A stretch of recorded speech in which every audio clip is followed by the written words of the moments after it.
I'm Shahar Azani, and today I am pleased to join David Harris on Defending Israel. It's been almost 2 whole months since the horrid massacre which took place in Israel. And in the past few days, Israel has seen the return of some of our hostages held in captivity in the dark by barbaric Hamas in the darkness of Gaza.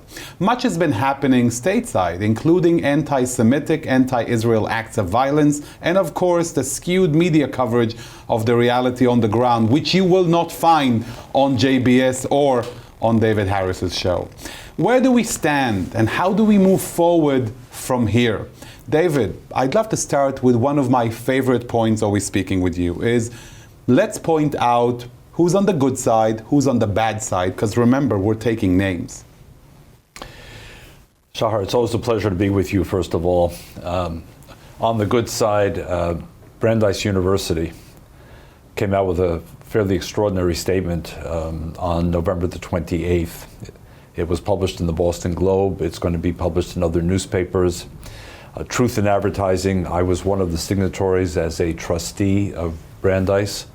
But at a time, Shahar, when we're talking about moral fog or moral inversion in higher education, Brandeis, I think, has been outstanding as a leader.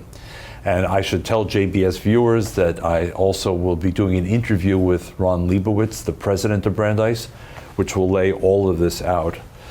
So that's one. The members of Congress who called the presidents of Harvard, MIT, and my own alma mater, University of Pennsylvania, to Washington to explain the anti-Semitism on their campuses. Good for the members of Congress for demanding accountability of what's going on campuses. And of course, I can't let this segment go without acknowledging the families of the freed hostages. I mean, what they must be feeling and being reunited. Again, with broken families, with families that have been torn asunder, but nonetheless, every freed hostage is a gift for all of us, and we have to express our gratitude. Right. On the other side, since we're taking names, as you say, Susan Sarandon, the actress, Cynthia Nixon, the actress, are politically completely off the rails in their full-throated support for Hamas, their failure to understand what this conflict is all about, their loss of moral compass. United Nations Women, the organization of the UN that's supposed to be protecting women, came out after almost 7 weeks, Shahar, with a mealy-mouthed statement. It took 7 weeks to even acknowledge the problem that was faced on October 7th by women in Israel. They were alarmed, David. They were alarmed. That's the harshest word they could find, alarmed. But you know what? They couldn't name Hamas.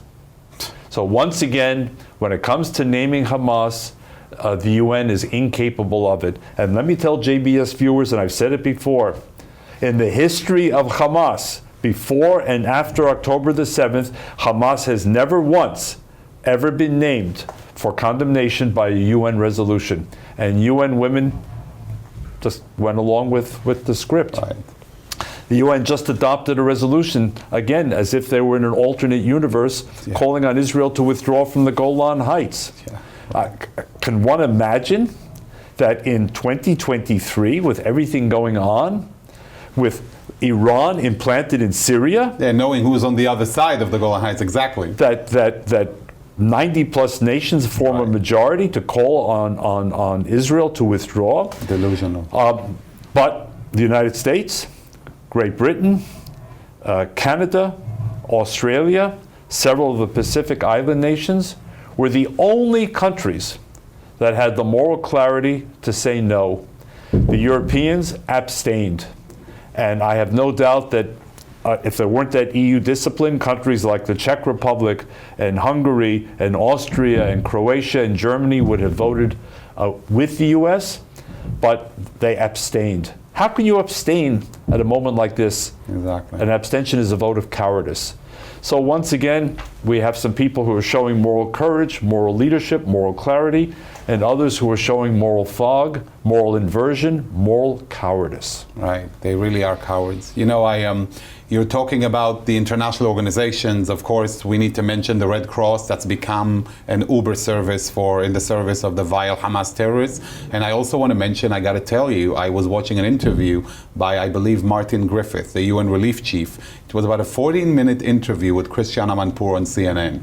And throughout that interview, sometimes I put myself through such misery. And when I was listening to it, exactly like you say, David, for 14 minutes, he decries the plight of Gaza with what word missing? Hamas. Hamas. As if Hamas is non-existent in Gaza. And actually, one more, the BBC's, was it Jeremy Bowen? Who had reported, and again, the BBC. Some things are too much even for me. But we can't skip this one because the BBC may be the most prestigious English language media outlet in the world. Its reach is tens, hundreds of millions of people. He misreported the Al-Shifa hospital story, and when asked now whether he had any regrets about it, he publicly said, "I have no regrets." Of course. So he apologized without apologizing. Right. How can you misreport what became a blood libel, and then have the nerve or the chutzpah to say, "But I have no regrets"? Yeah.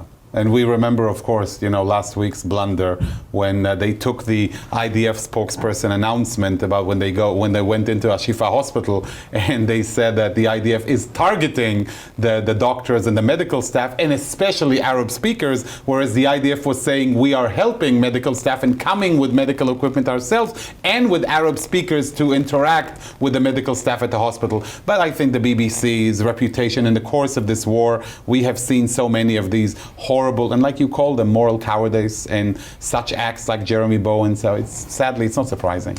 And more and more, this can no longer be attributed to accidentalism. Correct. This has to be attributed to intentionalism. Very true. There is, I'm sorry to say, an active intent to defame and demonize the state of Israel. Very clear.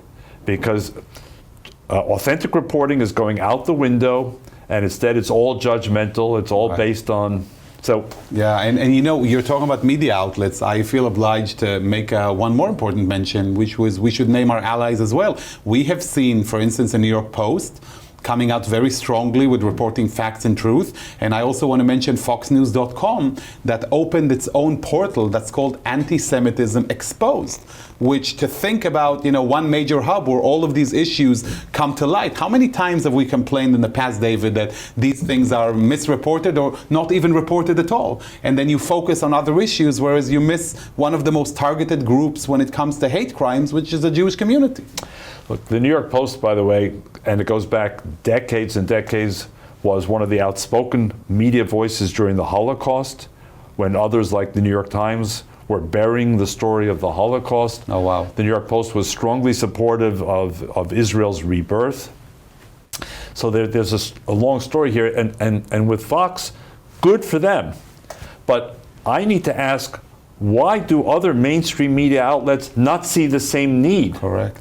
I mean, the New York Times got the Holocaust story so wrong in so many ways, and Max Frankel, many years later, wrote an apologetic piece about the New York Times coverage of the Holocaust, but now given an opportunity not to become pro-Israel. God forbid, but we wouldn't have any. No, but to return to journalism with integrity. Right. Integrity. Right. Are You're they? right. Are they? So, in the end, words are just words. Yeah. Actions are what count. Correct. And I love your line of being appreciative and being critical. Remember who stood by you and who didn't, especially post October 7th, where there is such a clear line, drawn in the sand and sadly drawn in blood. Now, I just want to ask you one more thing, because you mentioned Brandeis University, and I know our viewers are curious, and we're all going to tune into your interview. But what was the statement? What was the statement that they made? The trustees, and I've been a trustee now for several months, decided that we wanted to make a statement in support of the president of Brandeis University. we did not want anyone in the world to think that the president was here and the rest of the university was missing in action. Right. So I encourage JBS viewers to read the full statement. You can find it on my, I still call it Twitter, but my X account. Right. David Harris NY, David Harris New York. And the statement says October 7th was a watershed. It was genocidal terror. We're going to call it as we see it. We're going to make sure that Jewish students feel safe on campus. We're going to continue to deepen our ties with the state of Israel. We're going to continue to defend free speech, but not hate speech. And we're going to draw a line between the two. And people who want to protest Israeli actions are free to do so, but not through incitement, intimidation, or threats. It was a very clear statement, I believe, of what every university should be adopting today. And I hope that the Brandeis statement, which, as I said, was in the Boston Globe on November the 28th, and will soon be appearing in other newspapers, I hope that leads the way. We need a restoration of moral integrity. Very good. on our campuses. Very true. Across the board, campuses, media, government, wherever you go. But that's an incredible step. And you know, there is also an important element here. When people follow your X account and actually see the statement itself, they know what a proper statement should look like. Totally. Rather than the context and equivocations and all of that. This is how things should be said post-October 7th. No more moral haze. And I think 43 of us put our names to it. So it's not some anonymous board of trustees of Brandeis. There are names attached to it. We remember the anonymous guys are on the other side. We are proud of Brandeis University. We're proud of its leadership. We're proud of its moral courage, and we hope others will follow suit. Amen. You mentioned November 28th, and we are in a season of anniversaries. One of those anniversaries is November 29th. November 29th is commemorated at the United Nations as a day of solidarity with the Palestinian people. And of course, we all remember the permanent exhibit outside of the UN Security Council hall that depicts the Nakba, the Palestinian catastrophe. What's your view of that specific day, especially in light of what's happening now? Well, you know, Shahar, facts are stubborn things, to quote a former president of the United States, John Adams. And the fact is that on November 29th, 1947, 76 years ago, the United Nations General Assembly met to consider and to vote on a recommendation from a subgroup of the UN called UNSCOP, the United Nations Special Committee on Palestine, which had made a recommendation that on the end of the British mandate for Palestine, there should be two states. A Jewish state and an Arab state. They didn't call it Palestinian because both were Palestinians at the time, Jews and Arabs, living under British authority. Take note. The UNSCOP recommendation went to the UN General Assembly, and on November 29th, 1947, by a vote of 33 in favor, 13 opposed, and 10 abstentions, the General Assembly overwhelmingly endorsed the recommendation for two states. By the way, if people say, well, wait a second, that only adds up to fewer than 60, that was the total membership of the UN at the time in 1947. Right. So, breaking news, Shahar, had the Arab world said yes to that recommendation, we might today be talking about a two-state solution in its 76th year. The Arab world said no. Categorically, resoundingly, unconditionally, no. The Jews were not entirely happy with the recommendation because they felt that they were getting less than they wanted. But they were smart enough, reasonable enough to understand that half a loaf was a lot better for a hungry person than no loaf. Right. So the Jews said yes, and the Arab world went to war. And on May 14th, 1948, as Israel was reborn, not born, reborn, 5 standing Arab armies who had rejected the two-state deal went to war in order to annihilate the state. There was no other issue. It was the annihilation of the state. They lost, and Israel survived. And that's history. Now, Today, if you mention the word history, people roll their eyes. Right. Oh, no. He's going to give us a history lesson. Who cares? Well, history matters. There could have been a two-state deal, and actions have consequences. Correct. You say no, well, you go to war, refugees are created. Can you tell me a war in which there were no refugees, Shahar? Right. You lost the land. consequences You of your lost deeds. land. Yeah. Well, if you hadn't gone to war, you wouldn't have lost land, and Very you wouldn't true. have created a refugee problem. And also there is a reason why they chose this day to be the solidarity, which is with the Palestinians, because of what you're saying. Eradicate the memory. Right. So reject the actual UN action. Exactly. Hope the world doesn't remember, has amnesia, doesn't care, and pretend that we're talking for the first time about a two-state deal today. No. Right. 1947 and several times after, Shahar. You're mentioning the word refugee, and I want to touch upon that because we, especially in the context of what's happening in the Gaza Strip, they're talking about refugees, they're talking about Palestinian refugees, they're talking about UNRWA taking care of Palestinian refugees, and so many people forget that Israel was founded on refugees who were banished, and November 30th is the day when we commemorate that day of Jews who were banished from Arab lands across the Middle East in the, following the rebirth of the Jewish state in our homeland. And all of those 850,000 people or more who came to Israel, when it was still in its nascent phase of growth and so many issues as we're all aware of when it comes to such a young nation at that time.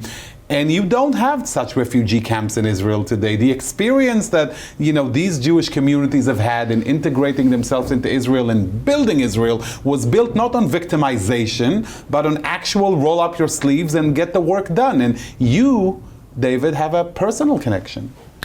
So let me take that 850,000 number and reduce it to just one person for JBS viewers. Perfect. That one person was 16 and a half years old in June 1967. She and her 7 siblings and her parents had lived with their ancestors on the soil of Libya since the Roman era, meaning roughly 2,000 years, they believe. When the Six-Day War broke out, Shahar, which was 1,000 or 1,500 miles away from Libya,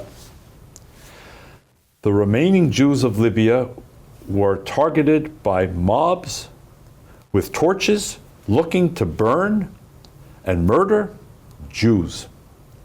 Jews who had nothing to do with the conflict. Jews who had no connection to Israel because it was banned in Libya. Right. They survived. Some other Jews at the time did not survive the pogroms. They survived and were in hiding for several weeks. And on July 14th, so 5 weeks, 6 weeks later, Shahar, they were given safe passage out of Libya, the 10 of them, the 8 children and the parents, by the Italian ambassador in Tripoli. They landed in Italy, never to return to Libya. As the viewers might guess, that 16-year-old is now my wife of 48 years. So I know the story quite well from all these years. And what she would say, what she has said elsewhere, is number one, why does no one talk about us? We're hundreds of thousands of people. There is no Jew left in Libya today, not one, and no one gives a damn. There's no trace of our synagogues, our rich history, our centers, our schools, our graveyards. It's all been wiped out. Ethnically cleansed. No one cares. And this is a story that's been repeated in Algeria, and in Sudan, and in Egypt, and in Lebanon, and in Syria, and in Yemen, and in Iraq, and I can keep going. Right. Number two, as difficult as it was, as frightening as it was, they chose to start life over, to move on. And as you said a moment ago, they didn't wallow in victimization. They didn't want to become poster children for eternal grievance. Right. They didn't want to be in camps. They wanted to start life anew. My wife, again, 16 and a half years old, arrived in Rome, and 4 days later, she began working in a store, but to begin to bring income. Why? Because when the family was allowed to leave finally, one suitcase per person and just literally a few dollars. That's it, nothing else. Everything else was stolen. They went to work. They rebuilt lives, whether in Israel, in Italy, in France, in Canada, in the United States, and they moved on. So they ask, why are there refugee camps in Gaza? Hamas has ruled Gaza since 2007. Why in the world should there be UN refugee camps? And the answer is because those refugees, now in their fourth generation, are being instrumentalized. And by the way, do viewers know that there are actually two UN refugee agencies? UNHCR for the entire world. High Commission for Refugees. Except for the Palestinians, who have their own UNRWA. UN Relief and Works Agency. And the difference is that unlike UNHCR, UNRWA has no, I repeat, no mandate to resettle refugees, and gives the status of refugee ad infinitum, from one generation to the next, to the third, to the fourth, to the fifth. The only agency where you have more and more refugees as time goes by. So why do we have millions of Palestinian refugees from the 1948 war, when most original refugees have passed away or elderly? Because they're a bargaining for this reason. Yeah. So by that standard, our grandchildren should be Libyan Jewish refugees under UN rules. I should be a refugee from the Soviet Union and from Nazi Germany because of these UN definitions. But that's absurd. But David, it's absurd. It's screaming at me. There is such a, and I'm not talking from an Israeli Jewish perspective, and my family came from Yemen on both sides. I'm talking about the general world. Like, what would I think if I'm a person in a conflict zone and I'm a refugee, and there is one agency that's supposed to take care of all of us, and then one agency that's dedicated for the Palestinian people, just for the Palestinian people? How is that even fair? And not to resettle them. Yeah. Not to resettle them. To perpetuate. Not to allow them to start new lives. Right. And by the way, another thing my wife would say, if she were here, is this whole notion of Israel and the Jews as being white. Yeah. This whole attempt to racialize this conflict, which is itself absurd. Right. My wife is as much a person of color as Rashida Tlaib is, or Linda Sarsour, or any of the exponents of this approach. The majority of Israelis today are non-white in that sense. It's true. And the other thing that I need to say is how my wife reacted to October 7th. Again, we've been together 48 years. I think I know her pretty well. But I saw someone new on October the 7th and 8th and 9th. I saw a woman who was going for the first time through post-traumatic stress disorder, who was actually in her own way reliving those moments in 1967 when she and her siblings and her parents were huddled in their modest home while a raging mob outside their door was about to burn the house down. And only their mother, who had extraordinary courage and who was totally fluent, not just in Arabic language, but Arabic culture, was able to help talk the mob away. But it saved them, but the mob went to other Jews. And I saw my wife, as she heard these stories coming out from the kibbutzim, from the moshavim in southern Israel, especially about the children and the women. And I saw my wife going through a phase of life which actually I had only seen once before, not in her, but in my mother. In the last months of her life, as she was going in and out of comas at Lenox Hill Hospital in New York and then at the rehabilitation center, she would suddenly start speaking French because she was in France during the war. And she would start saying, "We have no bread. How are we going to eat? Where are we going to find food?"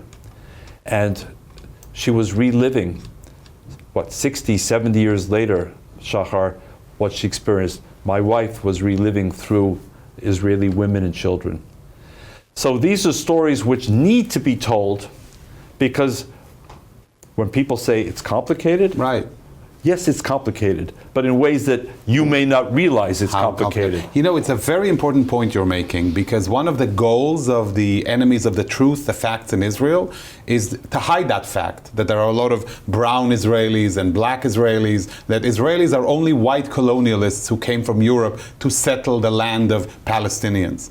And I got to tell you a story, which I know you're going to laugh. That ignorance sometimes reaches our very own community. I remember speaking years ago when I was still young and energetic at one of the Jewish communities, speaking about Israel. And one of the congregants, who a loving Jew, a supporter of Israel, comes to me and says, with a name like Shahar Azani, says, young man at the time, it's so lovely that we have Arabs speaking so favorably about Israel. It's like sometimes people really don't know. And we say that our enemy is animosity, but in so many cases it's ignorance, right? People don't know that simple fact. You don't have to go into, history books of huge, magnitude and just say, here is the fact. Did you know that 60% of Israelis originate from, Arab lands? That's incredibly important.